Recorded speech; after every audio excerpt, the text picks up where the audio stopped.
Be with you today. మధ్య ఉండడం నాకు ఎంతో సంతోషకరంగా ఉన్నది, ఆధిక్యంగా భావిస్తుంటున్నాను. I bring greetings from our Faith Baptist Church and my wife and our children back in the States, but it's so good to be with you today. Thank you. నేను మా సంఘం పేరు ఫెయిత్ బ్యాప్టిస్ట్ చర్చ్, తర్వాత మా సతీమణి, మా పిల్లలు, మా సంఘం తరఫున మీ అందరికీ నేను శుభాకాంక్షలు తెలియజేస్తున్నాను. This is the first time for me ever to be here in India. It's a beautiful country, what I've seen so far. I look forward to seeing many more people and places before I leave here. Thank you for letting me be here today. ఈ సంఘము మీ దేశం చాలా చక్కగా ఉన్నది, చాలా ప్రజలు కూడా చాలా సంతోషంగా ఆనందకరంగా ఉంటున్నారు. మీ అందమైన దేశాన్ని ఇంకా కొద్ది రోజుల్లో నేను ఇక్కడ చూసి వెళ్ళాలనుకుంటున్నాను. You have a wonderful pastor. I have grown to admire him and think very, very much of him. You are so very, very blessed to have him as your pastor. మీ దగ్గర ఉన్న సంఘ కాపరి కూడా నేను వందనాలు చెల్లిస్తుంటున్నాను. And your assistant pastor back here, I had the privilege of meeting over the last couple of days, as well as a professor as well. Both of these men are godly men, and you are so blessed to have them. And I see some of the students that are here today, and they've had to listen to me the last few days, but it's a joy to be here in your church. I count it a deep privilege. Assistant pastor Kishan గారేమి, ఏలే గారేమి, ఇక్కడ ఉన్న కొంతమంది విద్యార్థులు, వీళ్ళతో కొద్ది రోజులు నేను గడపగలిగాను. మీ అందరి మధ్యలో నేను ఉండి ఈరోజు వాక్య పరిచయం చేయడానికి ఇచ్చిన అవకాశం కొరకు వందనాలు చెల్లించుకుంటున్నాను. I invite you to turn with me in your Bibles to Philippians chapter 1. ఫిలిప్పీయులకు రాసిన పత్రిక 1వ అధ్యాయం మనం ధ్యానిద్దాం. Paul said in chapter 3 and verse 17, "Brothers, join in imitating me." 3వ అధ్యాయం 10వ వచనంలో సహోదరులారా మీరు నన్ను పోలి నడుచుకోండి అంటున్నాడు. So, what would it be like to imitate the great apostle Paul? అపోస్తలుడైన పౌలును ఆయనను పోలి నడుచుకోవడం అంటే అర్థం ఏంటి? Paul was a very passionate man. పౌలు ఎంతో ప్రోత్సాహకరమైన వ్యక్తిగా ఉన్నాడు, ఎంతో ఆసక్తికరమైన వ్యక్తిగా ఉన్నాడు. Passion is a strong feeling. ఈ ఆసక్తికరమైన అంటే అది ఎంతో మనోభావంగా ఎంతో ముందుకు వెళ్ళే విషయం. An emotion, a strong desire. అది ఎంతో ఆశ తహతహ ఆడుతూ ముందుకు వెళ్ళేది. I want to answer the question, what was Paul so passionate about? పౌలు ఏ విషయాల్లో ఆసక్తి కలిగి ఉన్నాడు విషయాల గురించి జవాబు చెప్పాలనుకుంటున్నాను. I believe that preaching really is about giving men and women a sense of the goodness of God and the glory of God. దేవుని యొక్క వాక్యం ఏంటంటే దేవుని వాక్యం ప్రకటించడం ద్వారా దేవుని బిడ్డలకు దేవుని యొక్క మహత్కారాన్ని, ఆయన మహిమను మనకు కనపరచడమే. Paul pens 26% of the New Testament that we have in front of us. పౌలు గారు కొత్త నిబంధనలో ఉన్నటువంటి యొక్క పుస్తకాలన్నింటిలో 26% పుస్తకాలు ఆయన రాశారు.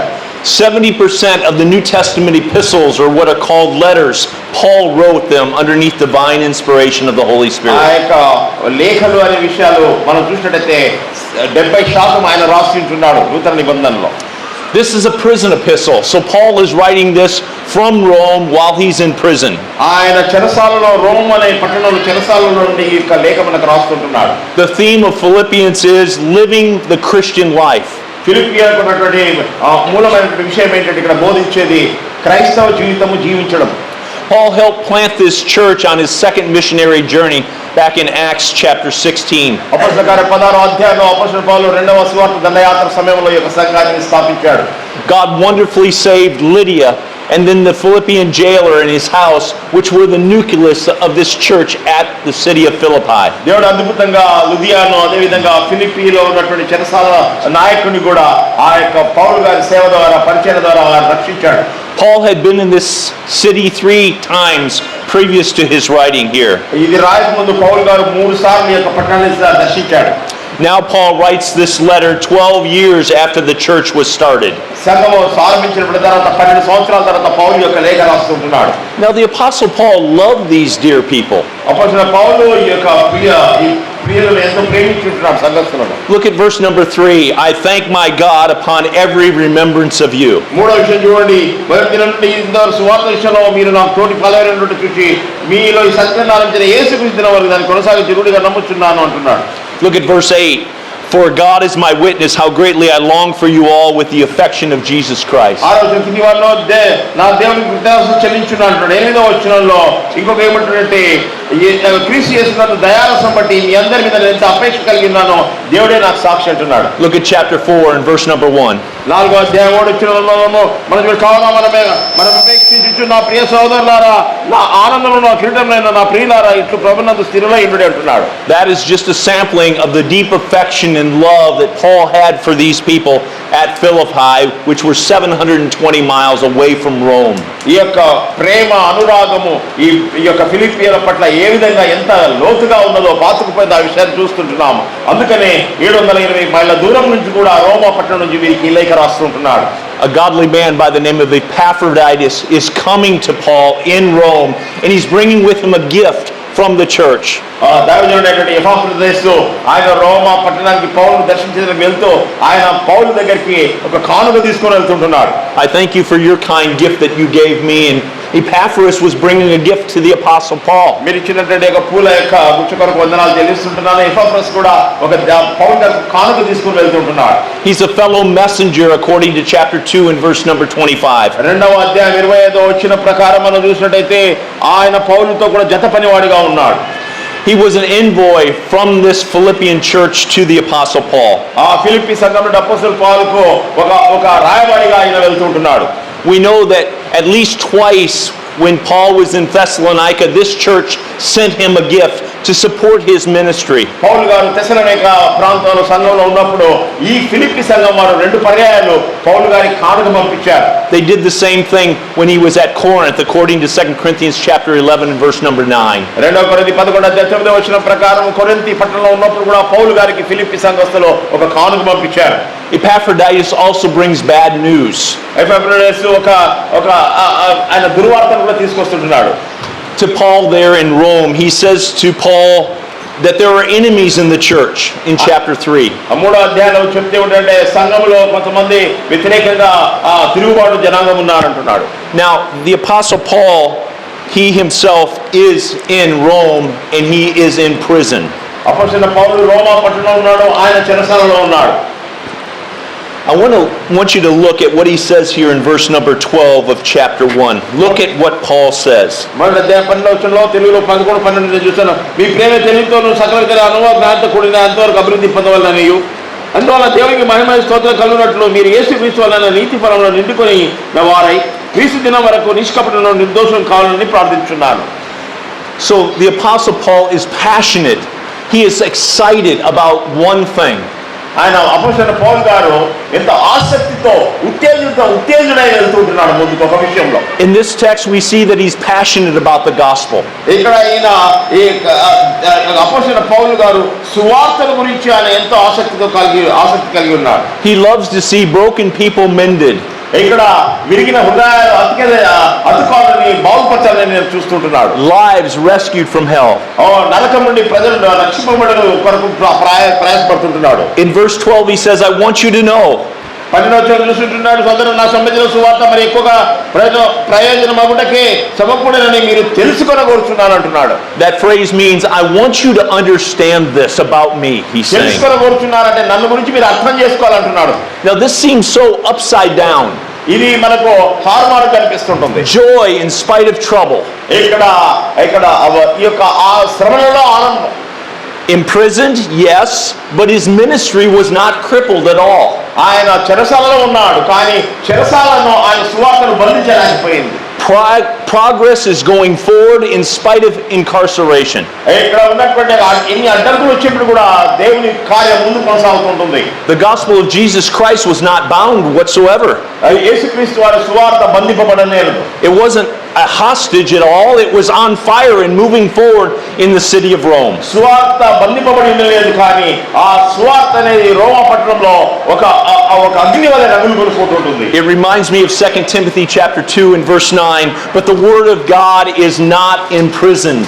2 తిమోతి 2వ అధ్యాయం 9వ వచనంలో చూసినట్టయితే యేసుక్రీస్తు వారి యొక్క సువార్త విషయము ఆయన బంధింపబడలేదు అంటున్నాడు. ఆయనను దేవుని వాక్యము బంధింపబడి ఉండలేదు అంటున్నాడు. Do you see what he says here in Philippians chapter 1 and verse 12? I want you to know, and then he refers to them as brothers. ఇక్కడ చెప్తున్న సహోదరులారా నువ్వు సంబోధిస్తుంటున్నాడు. He's intimate with them. వాటితో చాలా సన్నిహిత సంబంధం కలిగి ఉన్నాడు. Chapter 3 and verse 1, chapter 3 and verse 13 and verse 17, he calls them his brothers. 3వ అధ్యాయం 3వ వచనంలో గాని 3వ అధ్యాయం 10వ వచనంలో గాని 4వ అధ్యాయంలో వారిని సహోదరులారా బోధిస్తున్నాడు. T.D. Bernard says it's a familiar form of communication, usually between those of equals. Barnard గారు అనే ఒక విద్వాంసుడు రాస్తుంటున్నాడు, ఇద్దరు వ్యక్తులు సమకాలీకులతో ఉన్నటువంటి సంబంధం అంటున్నాడు.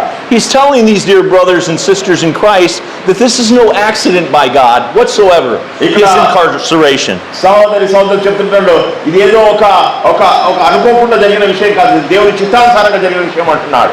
Acts chapter 21 through chapter 28 explains what is happening. Paul has been arrested on the end of his third missionary journey. He stands before governors like Festus and Felix and King Agrippa. అపోస్తలుల కార్యం 21వ అధ్యాయం 28వ అధ్యాయం చూసినట్టయితే ఆ యొక్క అపోస్తలుడైన పౌలు గారి యొక్క 3వ స్వార్థ దండయాత్ర సమయంలో ఏ విధంగా ఆయన ఆటంకాలను ఎదుర్కొంటున్న ఈ విషయం గురించి మనం చూస్తుంటున్నాం.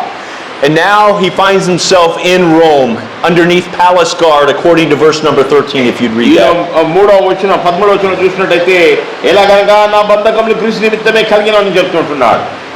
The Praetorio, the palace guard. అక్కడ ఆ యొక్క రాజగృహంలో ఉన్నటువంటి యొక్క వారు సిపాయిలు. God had made captive the Praetorian guard to the Apostle Paul. అక్కడ దేవుడు యొక్క ఆ యొక్క చెరసాలలో ఉన్నటువంటి సిపాయిలు ఒక అధికారులు ఈ పౌలు గారికి సన్నిహితంగా చేశాడు. This tells me that the emperor thought that Apostle Paul was very important because these men were like the secret service. రోమా సామ్రాజ్యం వారు ఏమనుకున్నారంటే అపోస్తలుడైన పౌలు చాలా ప్రాముఖ్యమైన వ్యక్తి అని వాళ్ళను సీక్రెట్ రహస్య గూఢచారులుగా అక్కడ వారిని నిలబెట్టాడు కొంతమందిని. According to Claudius and Nero, there were around 10,000 of these big soldiers. Claudius Nero గారి యొక్క సాక్ష్యాల ప్రకారం, రాజుల యొక్క సాక్ష్యాల ప్రకారం అలాంటి వారు 10,000 మంది యొక్క సమూహం ఉండేది వారిది, అంటే గూఢచారులు. Things had turned out differently than most would have expected because the gospel is moving forward in the city of Rome, even though Paul is in prison. వీళ్ళు అనుకున్న రీతిగా జరగని దాని వ్యతిరేకంగా జరిగింది. సువార్తను బంధించాలి, అపోస్తలులను బంధిస్తే ఇక సువార్త బంధింపబడుతుంది అనుకున్నారు, కానీ దానికి వ్యతిరేకంగా సువార్త అడుగుకొని ముందుకు వెళ్తూనే ఉంది. Now notice what the word that is used here in verse number 12, to advance the gospel. ఇక సోదరుల సంబంధించిన సువార్త ఎక్కువగా ప్రబలుకొట్టకే అంటున్నాడు. This Greek word means to go in front of, to remove obstacles. So if there was an army coming after me and I was the general leading the army, I would send forth people in front of me to move out the obstacles, to cut down trees if need be, so that the army could move swiftly forward. ప్రబలడం అంటే దాని Greek భాష అర్థం ఏంటంటే ఒకవేళ సైన్యము ఒకవేళ శత్రువులు ఎదుర్కోవడానికి ముందుకు వెళ్తున్నప్పుడు ఆ సైన్యంగా అడ్డంకున్నట్టయితే కొండలే కావచ్చు లేకపోతే చెట్లే కావచ్చు వాటినన్నీ తీసివేసి వీళ్ళు ముందుకు పోతుంటున్నారు, అంటే తీసివేసే కార్యక్రమం ఉన్నాడు. Acts chapter 28 verses 23 and 24. అపోస్తలుల కార్యం 28వ అధ్యాయం 23-24 వచనాలు చూద్దామండి. 23 and 24. అపోస్తలుల కార్యం 28వ అధ్యాయం 23-24 వచనాలు నేను చదువుతాను, చూడండి దయచేసి. అతనికి ఒక దినము నియమించి అతని బసలోనికి అతని యొద్దకు అనేకులు వచ్చిరి. ఉదయమందు సాయంకాలం వరకు ఆయన దేవుని రాజ్యం గురించి పూర్తిగా సాక్ష్యం ఇచ్చుచు మోషే ధర్మశాస్త్రం నుండి ప్రవక్తల నుండి సంగతులెత్తి యేసును గురించి వివరముగా బోధించు వారిని ఒప్పించుచుండెను. అతడు చెప్పిన సంగతులు కొందరు నమ్మిరి, కొందరు నమ్మకపోయిరి. Now notice what Paul says in verse number 30 and 31 of the same chapter. 30-31 వచనాల్లో పౌలు గారు ఏమంటారో చూద్దాము. పౌలు 2 సంవత్సరాలు పూర్తిగా తన అద్దె ఇంట కాపురం ఉండి తన ఎద్దకు వచ్చి వారిని అందరినీ సన్మానించి ఏ ఆటంకము లేక పూర్ణ ధైర్యంతో దేవుని రాజ్యం గురించి ప్రకటించుచు ప్రభువైన యేసుక్రీస్తుని గురించిన సంగతులు బోధించుచు ఉండెను. See, it is not about Paul getting out of jail. ఇది పౌలు గారు చెరసాల నుంచి బయటికి రావడం కాదు. In this text, it's not even about him living. ఈ యొక్క వాక్యవాడు ఆయన జీవితాన్ని గురించి రాయలేదు ఇక్కడ. He is saying what really matters is that Christ goes on being preached. ఇక్కడ ఏమంటే క్రీస్తు సువార్త ప్రకటింపబడాలి అంటున్నాడు ఆయన. His death, his burial, and his glorious resurrection. ఆ సువార్త ఏంటండి? ఆయన మరణ పునరుత్థానాలు గురించి ఇక్కడ చెప్తుంటున్నాడు. What matters here is that Christ is preached. ఇక్కడ క్రీస్తు ప్రకటింపబడాలి. There's a lesson here for all of us. ఇక్కడ మనందరికీ ఒక పాఠం దేవుడు నేర్పిస్తుంటున్నాడు. You might be chained to a desk at work, as it were. ఇక్కడ మీ యొక్క పనిలో మీరు మార్పు కలిగి ఉండొచ్చు. You might be a salesman that goes from one place to another place. నువ్వు ఒక సేల్స్ మ్యాన్ గా ఒక స్థలం నుంచి ఇంకో స్థలానికి నువ్వు ప్రయాణం చేస్తూ ఉండవచ్చు. They all provide opportunities for you to share the good news of Jesus Christ with others. మీరు ఆఫీస్లో కూర్చొని పనిచేసినా అటు పరిగెత్తి పనిచేసినా కూడా సువార్త పంచుకునేదానికి దేవుడు అవకాశం ఇస్తుంటున్నాడు నీకు. John Bunyan spent many years in prison as a pastor in England. England దేశంలో జాన్ బనియన్ గారు ఆయన ఎన్నో సంవత్సరములు ఆయన సువార్త ప్రకటించినందుకు జైలు వేశారు ఆయన. He says, if you release me today, I will preach tomorrow. ఆయన అన్నాడు, ఈ రోజు నన్ను చెరసాలలో ఎందుకు వేశారు? సువార్త ప్రకటించేందుకు వేశారు. ఈ రోజు నన్ను బయటికి పంపిస్తే రేపు వాక్యం చెప్తాను అన్నాడు ఆయన. This was Paul's passion to preach the gospel. పౌలు గారు సువార్త ప్రకటించడానికి ఇలాంటి యొక్క ఆలోచన ఆసక్తి కలిగి ఉన్నాడు. Some people were trying to destroy his ministry or even using the gospel to rub salt into his wounds. కొన్నిసార్లు కొంతమంది అపోస్తలుడైన పౌలు యొక్క సేవను ఆయన వ్యతిరేకపరిచారు, ఆటంకపరచాలనుకున్నారు. అదే విధంగా సువార్త అనేది ఆధారంగా తీసుకొని ఆయన యొక్క గాయాలకు ఉప్పు రాసినట్టుగా వాళ్ళు ఆయన పైన చెలరేగారు. Notice verse 15. 15వ వచనం చూద్దామండి దయచేసి. కొందరు అసూయ చేత కలహ బుద్ధి చేతను మరికొందరు మంచి బుద్ధి చేతను క్రీస్తును ప్రకటించున్నారు. వారైతే నా బంధకములో కూడా నాకు శ్రమ తోడు చేయాలని తలంచుకొని శుద్ధ మనస్సుతో కాక కక్షతో క్రీస్తును ప్రకటించుచున్నారు. Some of them were making it very difficult on Paul even in prison because they were preaching Christ out of envy. ఇక్కడ పౌలు గారికి ఆ చెరసాలలో ఉన్నప్పుడు కూడా ఎంతమంది వ్యతిరేకం అయిపోయారు. ఎందుకంటే వారు అసూయతో సువార్త ప్రకటిస్తుంటున్నారు. This is a very primitive word that's used, this word envy. ఇక్కడ అసూయ అనే విషయాన్ని గురించి చూస్తుంటున్నాం మనము. It means to decay, to break down, to corrupt. అసూయ కలహబుద్ధి అంటే ఒకదాన్ని నష్టపరచడం, ఒకదాన్ని పాడు చేయడం.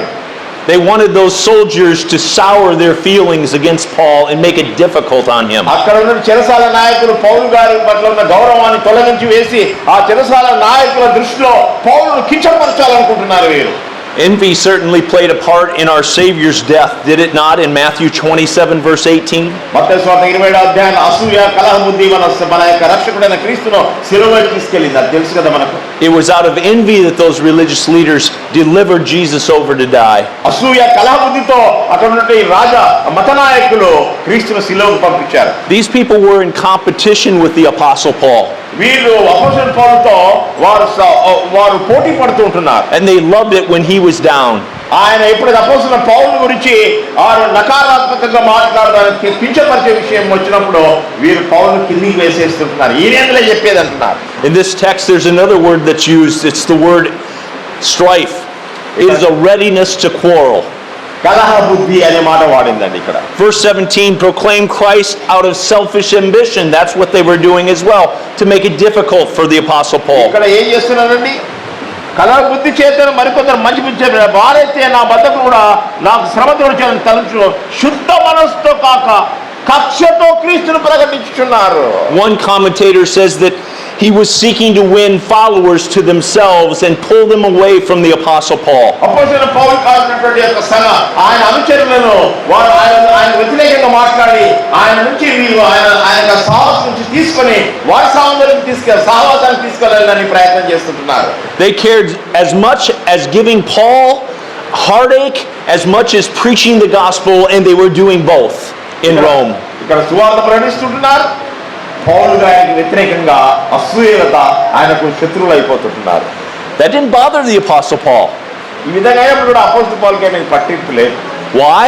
Christ was being preached. ఎందుకంటే కక్షితమైన సువార్త ప్రకటిస్తున్నారు. పోయిన దేవాలయం చెప్తున్నారు అని విడిచిపెట్టారు. Paul was passionate about the gospel of Jesus Christ. పౌలు గారు యేసుక్రీస్తు సువార్తను బట్టి ఎంత ఆసక్తిగా ఉన్నాడు ఆయన. And according to verse number 17, there were others that preached Christ out of love. ఇక్కడ కొంతమంది మంచి బుద్ధితో కూడా సువార్త ప్రకటిస్తున్నారు. Philippians chapter 1 verse 3 and 4 says, I thank my God in all my remembrance of you, always offering prayer with joy in my every prayer for you all. Philippi రాజులు తిరగబడేది 3 మందిరం నుండి చివరి సువార్త విన్నది పాలువైనట్టు చూచి వీళ్ళు సత్యనారాయణ యేసుక్రీస్తులో చివరి దాన్ని కొనసాగించున్నాను నమ్ముతూ ఉంటున్నాడు.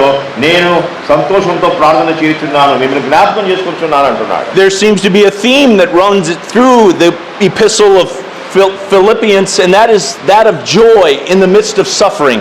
ఈ యొక్క ఫిలిప్పీ పత్రికలో మూల అంశం ఏం మనం చూస్తున్నామంటే శ్రమలలో ఆనందం అనేది చూస్తున్నాం. Chapter 2 and verse 17, I rejoice and share my joy with you all, he says. ఇక్కడ 2వ అధ్యాయం ఏమంటాడు, మరియు విశ్వాసంలోనూ దాని సంబంధమైన సేవలను నేను పానారంగా పోయబడి నేను ఆనందించు మీ అందరితో కూడా సంతోషించున్నాను అంటున్నాడు. Chapter 3 and verse 1, rejoice in the Lord.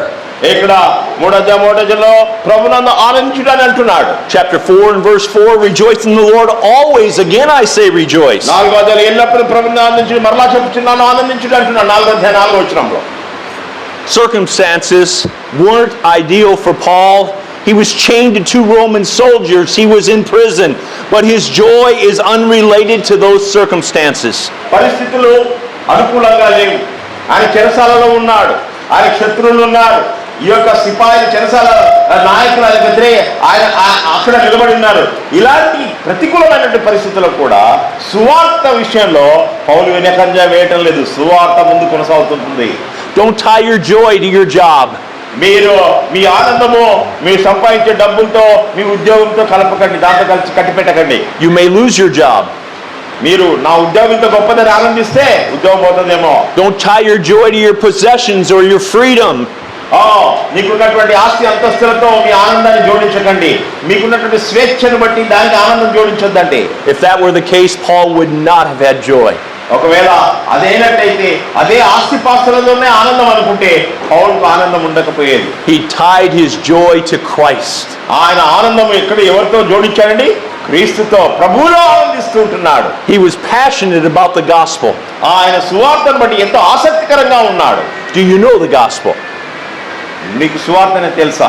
Do you know that Christ died for your sins, was buried, and he rose again from the grave? మీకు తెలుసా క్రీస్తు చనిపోయి సమాధి చేయబడి 3వ దినాన తిరిగి లేచాడు మన పాపముల కొరకై. If you don't know that, today could be the day of salvation for ఒకవేళ you. మీకు తెలియకపోయినట్లయితే ఈ రోజే రక్షణ దినము. He was passionate about the gospel, but secondly, he was passionate about magnifying Christ. రెండవ విషయం మొదటి విషయం సువార్త విషయం ఆసక్తికరంగా ఉన్నాడు. రెండవ విషయము క్రీస్తును మహిమపరచాలని ఆసక్తితో ఉన్నాడు. Look at verse number 20. 20వ వచనం చూద్దామండి.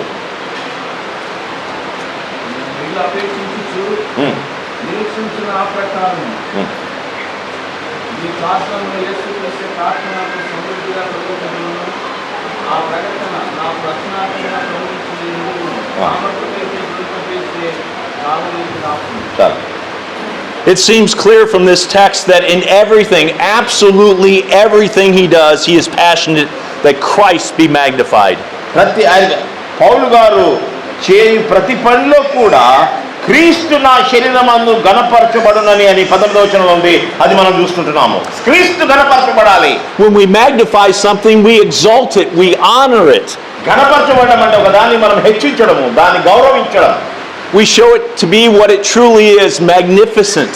ఇక్కడ ఎంత ఘనమైన విషయాన్ని గురించి చెప్తుంటున్నాడు. Now he has a very strange way of stressing this in verse number 20. 20వ వచనంలో దాన్ని ప్రత్యేకంగా మనకు కనపరుస్తుంటున్నాడు. According to my eager expectation and hope that I will not be put to shame in anything.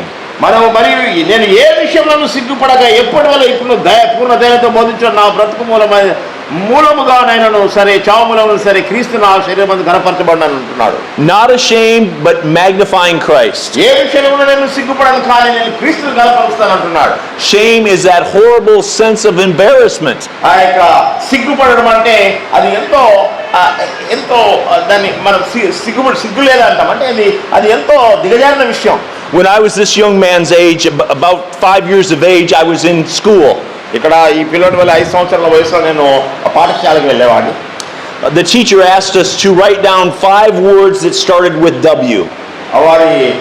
వారు టీచర్ గారు అడిగారు, ఏం చెప్పారంటే ఉపాధ్యాయుడు W అనే ఆంగ్ల భాషలో W అనే పదంతో W అనే అక్షరంతో 5 పదాలు రాయమని చెప్పాడు. Students quickly began to write things down. I wrote 3 words down and then my mind froze up. వేరే వారు ఏం చేశారు, టకటక్ ఐదు పదాలు రాశారు. నేను 3 రాయంగానే నాకు మర్చిపోయింది. Water, wind, and windmill. I wrote those down. Water, wind and windmill అని 3 అక్షరాలు రాశాను. ఇంకా అయిపోయింది. I couldn't think of any other words. ఇంకా 2 రాయాలి. ఇంకా నాకేం మర్చి రావట్లేదు. All the other students in the class had figured out 5 words, had written them down, and had gone out to play at recess. నా తోటి సోదరులు, నా విద్యార్థులందరూ కూడా మా క్లాసులో అందరూ రాశారు. వాళ్ళు రీసెస్కి వెళ్ళిపోయారు బయట. I was the last one sitting there, and I could not think of another word. నేను ఆడ ఒక్కడే కూర్చోన్నాను, అందరూ పోయి ఆడుకునేదానికి. నాకు ఏందో ఆ పదం ఏంటో రావట్లేదు. I was so ashamed. I was so embarrassed. అప్పుడు నాకెంతో సిగ్గుకరం అనిపించింది. I left school and I ran home. ఆ స్కూల్లో ఇంటికి మరి ఎత్తుకుంటూ వెళ్ళిపోయాను. And when I got home, my mother asked me, "Why are you home so early?" ఇంటికి వెళ్ళగానే మా అమ్మగారు అడిగింది, ఎందుకు ఇంత తొందరగా వచ్చావని అడిగింది. I said, "They let me out early." నేను చెప్పాను, నన్ను తొందరగా ఇంటికి పంపించారని చెప్పాను. And then my mother got a phone call from the school saying, "Where is your son?"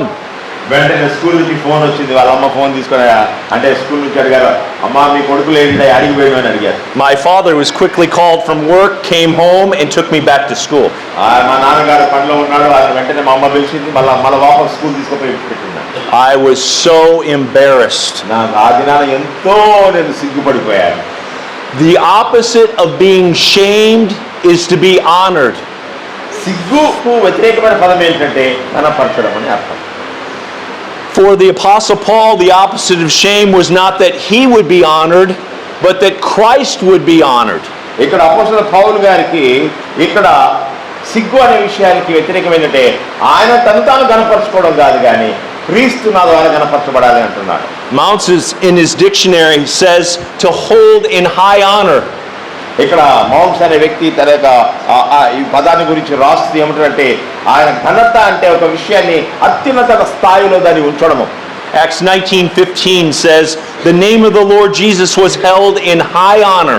అపోస్తలుల కార్యము 19వ అధ్యాయము 15వ వచనంలో మనం చూసినట్టయితే ఇక్కడ యేసుక్రీస్తు వారి నామం ఏమంటున్నదండి ఇక్కడ, అందుకు దయ్యము నేను యేసుని ఎరుగుదును పౌలుని ఎరుగుదును కానీ మీరెవరని అడగగా, అంటే ఆయన నామం అంటే ఘనమైన నామం. And in Philippians chapter 1 and verse 20, according to my earnest expectation and hope.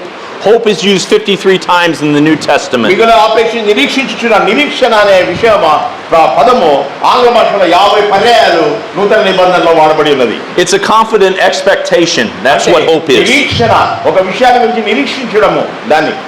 He says, not that I would be put to shame in anything, but that with all boldness Christ will even now as always be exalted in my body. ఇక్కడ నేను పూర్ణ ధైర్యంతో బోధించవలన నా బ్రతుకు మూలముగా నైనను సరే చావునను సరే క్రీస్తు నా శరీరమందు ఘనపరచబడునని.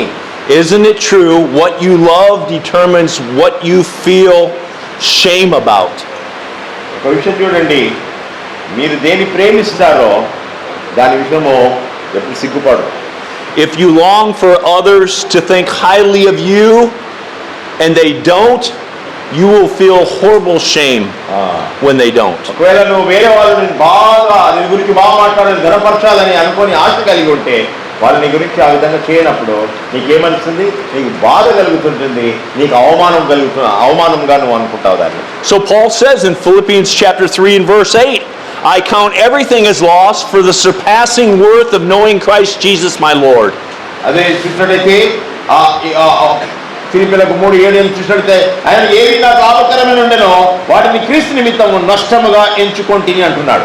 Full courage with my neighbors, with my co-workers, with the people who live down the street, that I might magnify Christ. మా యొక్క పొరుగు వారితో, మా యొక్క సహవాసములో, మా యొక్క స్నేహితులతో నేను క్రీస్తును ఘనపరచాలంటున్నాడు. For Christ has infinite value. క్రీస్తుకు ఆయన అమూల్యమైనటువంటి ఒక ఘనత అనేది ఉన్నది. Paul wanted to show the magnitude of value to Jesus Christ. పౌలు గారికి అత్యున్నతమైనటువంటి యొక్క క్రీస్తు వారికి అత్యున్నతమైనటువంటి స్థానాన్ని ఇచ్చి ఆయన ఘనపరచాలని అనుకుంటున్నాడు.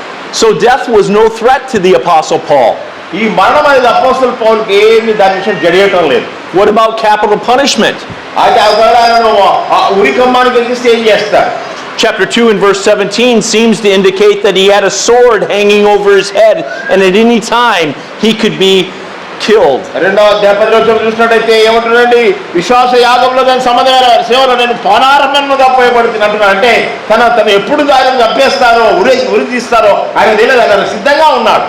Notice what he says in verse number 20 of chapter 1. మొదటి అధ్యాయం 20వ వచనం ఏమంటున్నాడు చూడండి దయచేసి. Whether by life or by death. ఆ మరణమైన ద్వారానైనను ఆయన చావు మూలమునైనను సరే క్రీస్తు నా శరీరం ముందు గణపరచబడును అంటున్నాడు. His response was, it didn't matter if he was alive or dead. ఆయన ఏంటంటే నేను చచ్చినా బ్రతికినా నాకేం పెద్ద తేడా లేదంటున్నాడు. His passion was that Christ would be lifted up and magnified. ఆయనకు ఆసక్తి ఏంటంటే క్రీస్తు హెచ్చింపబడి ఆయన గణపరచాలనేది ఆయన యొక్క ధ్యేయం. He was passionate about the gospel. He was passionate about magnifying Christ. మొట్టమొదటిగా ఆయన సువార్త విషయంలో ఆయన ఆసక్తి కలిగి ఉన్నాడు. రెండవది ఏంటంటే క్రీస్తును గణపరచాలనే విషయంలో ఆశగా ఆయన ఆసక్తి కలిగి ఉన్నాడు. And thirdly, he was passionate that dying was gain. మూడో విషయం ఏంటంటే క్రీస్తుని గురించి చావైతే లాభం అన్నాడు. దాని విషయం కూడా ఆసక్తిగా ఉన్నాడు. ఏం పర్వాలేదు అంటున్నాడు. To die is used 111 times in the New Testament. మరణము చావు అనే మాట 111 పర్యాలు నూతన నిబంధనలో వాడబడింది ఆంగ్ల భాషలో. Physical death is a threat to the degree that it frustrates our own goals. శరీర మరణం అనేది మనకెంతో భయంకరంగా ఉంటుంది, ఎందుకంటే మన జీవితంలో ఉండే ఆశయాలను అది అంతం చేస్తుంది కాబట్టి. Death is fearful to the degree that it threatens to rob you of what you value most. నీ జీవితంలో ఏది అత్యున్నతమైనది విలువైనది అనుకుంటావో మరణము నిన్ను దాని నుంచి వేరుపరిచేస్తుంది.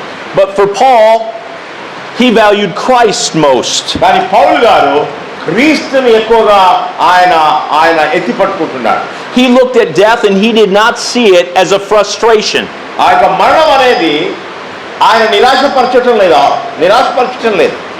He saw it as the fulfillment of his highest value and desire. నా మట్టుకైతే బ్రతుకు చావైతే లాభం అంటాడు. చావు లాభంగా ఇస్తూ అనుకుంటున్నాడు, ఎందుకంటే చావు ద్వారా క్రీస్తు గణపరచబడతాడు అనుకుంటున్నాడు. That Christ might be magnified. క్రీస్తు గణపరచబడతాడు అంటున్నాడు. The glory of Christ. Paul saw glory in Christ. ఆయన క్రీస్తులో క్రీస్తు మహిమలో ఆయన ఆనందిస్తూ ఉంటున్నాడు. He saw that he cultivated a personal relationship with Jesus Christ, and it was the most important thing to him. ఆయన వ్యక్తిగతంగా క్రీస్తు యేసుతో ఆయన సహవాసం చేయడం ఆయన నేర్చుకున్నాడు. అది ఆయన జీవితంలో చాలా అమూల్యంగా ఆయన భావిస్తూ ఉంటున్నాడు. His whole life was saturated and shot through with the supremacy of Christ in his own heart life. పౌలు గారి జీవితంలో ఆయన హృదయంలో ఒకటే క్రీస్తుని హెచ్చించాలి. క్రీస్తు ఆయన జీవితంలో సింహాసనీసుడై ఉన్నాడు. Life and death, they seem like such polar opposites. ఆయన మరణము జీవం అనేది ఆయనకి పెద్దగా తేడా లేదు. They seem so contradictory, do they not?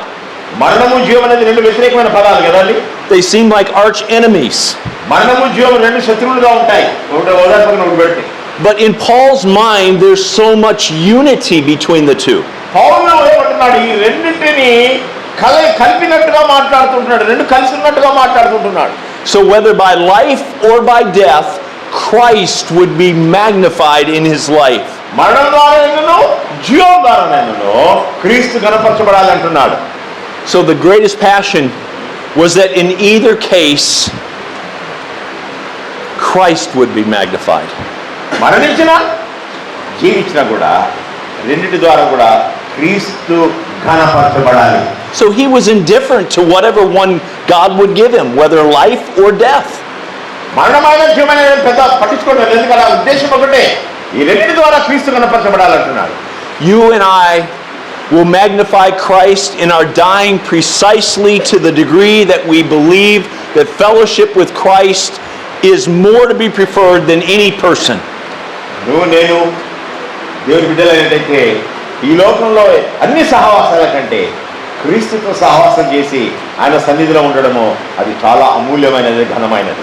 That he is more precious than anything. క్రీస్తు ఈ లోకంలో అన్ని ఏ విషయం కంటే కూడా ఆయన తూలనాడలేము, ఎందుకంటే ఏ విషయం కూడా తూల్చలేము, ఎందుకంటే అన్ని విషయాల కంటే ఆయన అత్యున్నత స్థానాన్ని మన జీవితాన్ని అలంకరించాడు. For Paul, it was, with Christ I have everything and so much more. పౌలు అంటున్నాడు, క్రీస్తులో నాకు సమస్తము కలిగి ఉన్నాను అంటున్నాడు. In verses 22 through 26, he unpacks this summary statement. 22 నుంచి 26 వరకు దీని విషయాన్ని గురించి ఇంకా వివరిస్తుంటున్నాడు మనం. Let's take and split this verse 21 if we can real quickly. 21 వచనం మనం చూద్దామండి దయచేసి. First, for me to live is Christ, నా మట్టుకైతే బ్రతుకుట క్రీస్తు, and for me to die is gain. చావు అయితే లాభం. So let's take the latter part. For me to die is gain. చావు అయితే లాభం, ఆ విషయాన్ని గురించి మనం చూద్దాం. What does Paul mean by that? పౌలు ఈ విషయాన్ని గురించి ఏమనుకుంటున్నాడు? How are you going to magnify Christ in your death? నీ యొక్క మరణం ద్వారా క్రీస్తుని ఏ విధంగా ఘనపరుస్తావు? How can we die so that our dying has eternal value to it? మనము ఏ విధంగా మరణిస్తాము? మన మరణం ద్వారా నిత్యమైనటువంటి విలువ, నిత్య జీవము, నిత్య విలువలు కలిగి ఉంటాం మరణం ద్వారా. So that the magnitude of Christ, the value of Christ will be visible to all. ఎందుకంటే మరణం ద్వారా క్రీస్తు ఘనపరచబడతారు, క్రీస్తు యొక్క మహిమను అందరూ చూడగలుగుతారు. Paul's answer is this. పౌలు ఈ విధంగా జవాబిస్తున్నాడు. If you believe in your heart, నీ హృదయంలో విశ్వసించినట్టయితే, if you really believe that to die is gain, you will magnify Christ in your death. చావు అయితే లాభం అంటే ఆ చావు ద్వారా దేవుని నువ్వు ఘనపరుస్తావు. Now that's an amazing statement. Look with me in verse number 23. 23వ వచనం మనం చూద్దామండి. ఈ రెండింటి మధ్యలో ఇరుకబడి ఉన్నాను, నేను వెడలిపోయి క్రీస్తుకు ఉండాలని నాకు ఆశ ఉన్నది, అది నాకు మరీ మేలు అంటున్నాడు. He says, I am hard pressed from both directions. ఈ రెండింటి మధ్యలో నేను ఇరుకబడి ఉన్నాను అంటున్నాడు. You two men, stand up. Let me illustrate this to you. This pastor here is going to push this way, and this man of God is going to push this way. All right? Now, to be hard pressed, they're not pushing very hard. Push hard, okay? You see how I'm hemmed in? I'm totally hemmed in. I can't move. And that's the way the Apostle Paul is saying here. He said, I would rather live, but no, I would rather die. Either one, Christ is magnified in my life. Thank you, men. వాక్య భాగంలో ఇప్పుడు అయ్యగారు చూపించినట్టుగా ఇక్కడ ఏమంటాడు? ఈ రెండింటి మధ్య ఇరుకబడి ఉన్నాను అంటున్నాడు. వీళ్ళిద్దరు ఏదైనా ఇరికిచ్చారో పట్టుకున్నారో, ఆయన ఈ రెండింటి మధ్య చావు మరణం మధ్య, చావు ఆ యొక్క మరణం మధ్య నేను ఇరుక్కుపోయాను అంటున్నాడు. For all of us, the best is yet to come. మనందరికి ఇంకా మంచి ప్రాముఖ్యమైన విషయం మన జీవితం ఇంకా రాలేదు. Fellowship with Jesus Christ is to be preferred over everything in our lives. క్రీస్తుతో సహవాసం చేయడం అన్నది మన జీవితం అన్నిటికంటే అత్యున్నతమైన విషయం. Nothing else will satisfy your soul like Jesus Christ. యేసు ప్రభువు ఏ విధంగా మన జీవితంలో సంతృష్టి కలిగజేస్తాడో అది ఏది కూడా మన జీవితాల్లో సంతృష్టి కలిగిస్తుంది. Better than all your friends in high school or all your friends in college. నీ మిత్రులు, స్కూల్ ఉన్న మిత్రుల కంటే, కాలేజీలో ఉన్న మిత్రుల కంటే, వారి సహవాసం కంటే క్రీస్తు వారి సహవాసము నేను ఎంతగానో నీకు ఎంతో ఆనందం కలిగజేస్తుంది. Better than falling in love with someone. ఆ యొక్క ఎవరిని వెంబడించే దానికంటే క్రీస్తుని వెంబడించుట అది మంచి ఆనందకరమైన విషయం. Better than being married and having beautiful children. పెళ్లి అయ్యి పిల్లలు కానీ మంచి పిల్లను దేవుడు ఇచ్చినట్టే దానికంటే ఇంకా అతి అమూల్యమైనది క్రీస్తు సహవాసం. Or a promotion in a company. నీ కంపెనీలో మంచి ప్రమోషన్ కంటే వచ్చినప్పుడు నువ్వు ఎంత ఆనందిస్తావు, దానికంటే ఆనందకరమైనది ఏంటంటే క్రీస్తు వారి యొక్క సహవాసం.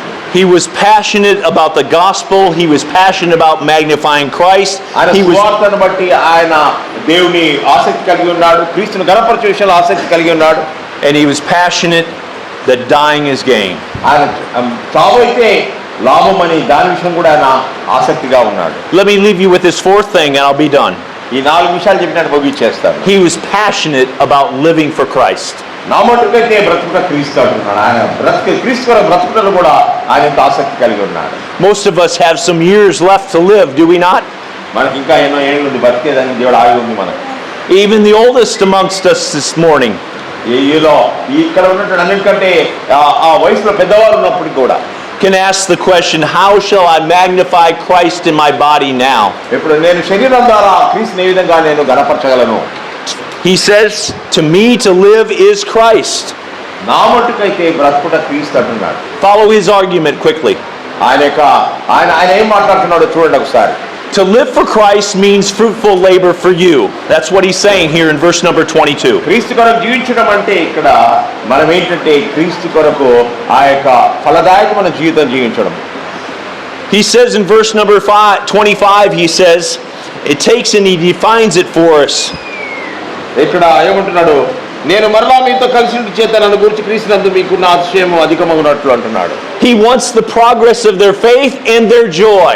వారి యొక్క ఆనందంలో వారి యొక్క విశ్వాసమందు అభివృద్ధి పొందాలని మీరు అనుకుంటున్నాడు. అభివృద్ధి ఆనందమును పొంద నిమిత్తం అంటున్నాడు. So that's what Paul's after. He's after that their faith in God would be robust. క్రీస్తులో దేవునిలో వారి విశ్వాసము అభివృద్ధి చెందాలని పౌలు కోరుకుంటున్నాడు. He wants to live for their sakes.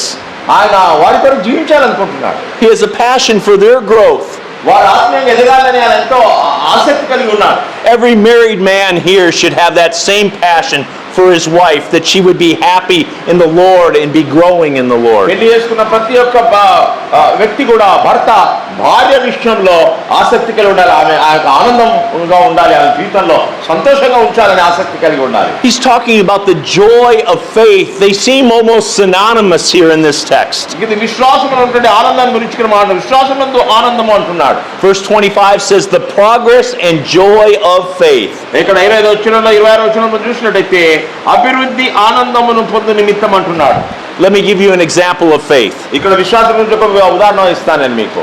This man came to me and he says about a year ago he was a single man and he said to me, Pastor, he says, I have to go to Colombia. ఒక వ్యక్తి వచ్చి నా దగ్గర ఉన్నాడు, pastor గారు నేను కొలంబియాకు వెళ్ళాలనుకున్నాను. I'm going out of the country. నేను దేశం విడిచిపోతున్నా, కొలంబియాకు అంటున్నాడు. You know my 3 children. నా 3 పిల్లలు మీకు తెలుసు కదా అన్నాడు. He has 2 boys and a daughter. ఆయనకి 2 బాలుడు ఒక బాలిక ఉన్నది. He says, I'm going to my lawyer this afternoon, and if something happens to me while I'm in Colombia, I want you and your wife Sherry to raise our kids. ఆయన అన్నాడు, నేను కొలంబియాకి వెళ్తున్నాను, నా కార్యమైన మార్గంలో ఏమన్నాయి, నాకేమైనా జరిగిపోతే నా బిడ్డలను మీ చేతికి అప్పగిస్తున్నాను, నువ్వు నీ భార్య షెర్రీ ఇద్దరు వీళ్ళను వాళ్ళని పెద్దగా చేయాలి అని చెప్పారు. He wants us to take possession of the most important things in his life. ఆయన జీవితంలో ప్రాముఖ్యమైన విషయాల కొరకు ఆయన వెళ్తూ ఉంటున్నాడు. He's not asking me to oversee the 2 companies that he owns. ఆయన 2 కంపెనీలు చూడమని చెప్పుకోవటం లేదా? No, he's asking me to take care of the most precious thing that belongs to him. ఆయన ఏమి చూసుకోమంటున్నాడు? ఆయనకి ఎంత అమూల్యమైనటువంటిదో ప్రశస్తమైనటువంటి ఆ యొక్క బిడ్డలను నువ్వు చూసుకోని చెప్తుంటున్నాడు. His wife died suddenly playing basketball with the children about 8 months before. అంతకంటే ముందే ఈ యొక్క కార్యక్రమం పెట్టుకోక ముందే 8 నెలల ముందే ఆయన భార్య పిల్లలతో ఆడుతూ కింద పడిపోయి చచ్చిపోయింది. Faith is when we exercise trust in something that is dependable. విశ్వాసం అంటే ఏంటండి? ఏదైతే మనం ఆధారపడి దాన్ని విశ్వసిస్తామో, ఆధారపడతామో అదే విశ్వాసం. And is able and willing to help us in our need. మన అవసరతలో నిస్సహాయస్థితిలో ఆయన మనకు సహాయం చేసే దేవుడు. That's why we can have faith in Christ, because he is dependable, he is trustworthy. అందుకనే క్రీస్తులో మనం విశ్వాసం కలిగి ఉండము, ఆయన పైన ఆధారపడి ఉండగలం. He is willing to help us in our need. మన అవసరతలో మనకు సహాయం చేసేందుకు సిద్ధంగా ఉన్నాడు. But faith in Christ means joy in Christ. క్రీస్తులో విశ్వాసం కలిగి ఉండడం అంటే క్రీస్తులో ఆనందించడం అని అర్థం. Verse 20 goes something like this. 20వ వచనం ఈ విధంగా మనకు తెలియపరుస్తున్నాడు. I want to magnify Christ. నేను క్రీస్తును కనపరచాలనుకుంటున్నా. 19వ వచనంలో For me to magnify Jesus Christ means I am living for your good. ఆయన అంటున్నాడు, నేను క్రీస్తును కనపరచడం అంటే నేను మీ యొక్క మంచి కొరకు నేను ఇంకా మీ మధ్య ఉన్నాను అంటున్నాడు. I am living for your faith to grow and your joy to be sweet. నేను ఎందుకు జీవించినంటే మీరు విశ్వాసములో ఆనందములో మీరు ముందు కొనసాగాలని నేను జీవించి ఉన్నాను అంటున్నాడు. For the Apostle Paul, it was for me to live is fruitful labor for you. అపోస్తలుడైన పౌలు గారు నా మటుకైతే బ్రతుకుట క్రీస్తు, చావైతే లాభం అంటే బ్రతుకుటం ఎందుకు బ్రతుకుతున్నాను అంటే రెండో విషయం మొదట క్రీస్తు కొరకు, రెండవది సంఘం కొరకు అంటున్నాడు. How will you live this week? ఈ వారంలో నువ్వు ఏ విధంగా జీవించాలనుకుంటున్నావు? Will you magnify the gospel of Jesus Christ? నువ్వు క్రీస్తు వారి సువార్తను నువ్వు ఘనపరుస్తావా? Will you magnify Jesus Christ himself? నువ్వు క్రీస్తును నువ్వు జీవితంలో ఘనపరుస్తావా? What neighbor will you take the gospel to? నువ్వు ఎవరికి సువార్త ప్రకటిస్తావు? నీ పొరుగువారికి, నీ మిత్రులకు. What co-worker will you share how wonderful Christ is in your life? నీ తోటి పనిచేసే వ్యక్తికి నువ్వు క్రీస్తుని గురించి నువ్వు చెప్తావా? నీ క్రీస్తు ఎంత గొప్పవాడని. Paul has only one joy in mind here, joy in Christ Jesus. పౌలు గారికి ఒకే ఆనందం ఉన్నది, క్రీస్తులో ఆనందం. ప్రియులారా, దేవుని వాక్యం వినాలి, కళ్ళు వచ్చుకున్నాం, ప్రార్థించుకుందాం.